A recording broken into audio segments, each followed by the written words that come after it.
quality crisp iron shots that are compressed are going to require some interaction with the turf. And you can take what we call big divots, or you can take thin, shallow divots. Ideally, you want to have some interaction between the ball, the club, and the ground. But we don't want to be excessively steep. If you're someone that has one of those really, really big divots that looks like a big pork chop, invariably you're too steep on the golf ball, you're not delivering enough loft, you tend to flight the ball very, very low. That can work well in certain conditions, but when you're trying to get the ball to land on a green, particularly greens that are very firm, the land angle, the angle of descent that you have on a green is what's going to lead to your ball stopping, a lot more so than your spin.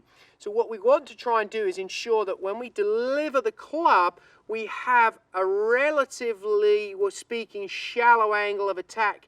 So you don't want to hit too far down. And the best players in the world with a 7-iron are averaging somewhere between 4.5 and 5 degrees down. They're not excessively hitting down on it. They always hit the ball first, the club's leaning forwards, and they tend to take a shallow divot.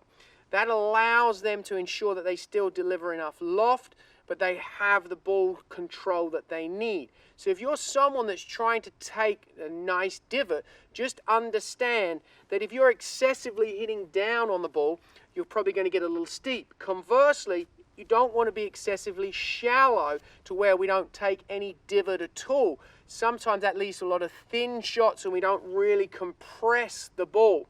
So what we want to try and do is imagine we're taking kind of a dollar bill style, very much a bacon strip style divot over a pork chop. Definitely want bacon strips versus pork chops. So when you set up to the ball, the goal is that you can deliver the club relatively shallow and the shaft leaning forwards. That's controlling your dynamic loft, and that's ensuring your divot's not too deep.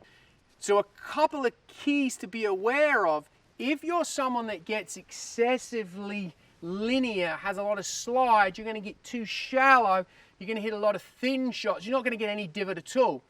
What you really want to make sure is that you also don't get overly steep, because then you'll get too big a divot.